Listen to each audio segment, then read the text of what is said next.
管是售票柜台、电梯按钮，或者是影厅里的把手，影厅工作人员在开门之前仔细消毒每个细节。为了防止新冠肺炎群聚感染，现在你看电影之前进入影厅，你必须要先测量体温，接着用酒精消毒，才能进场观影。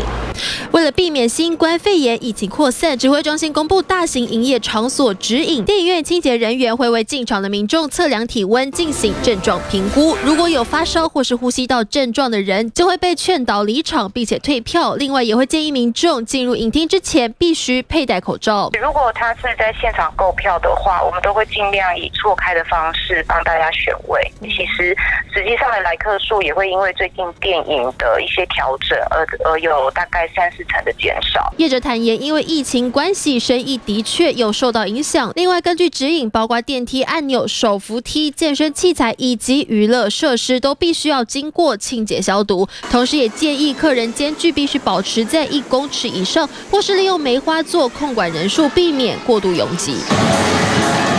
而在健身房里，会员入场也必须要先测量体温，确认有没有发烧才能入场。馆内的话，目前所有的气窗都是就是打开的，然后让空气流通。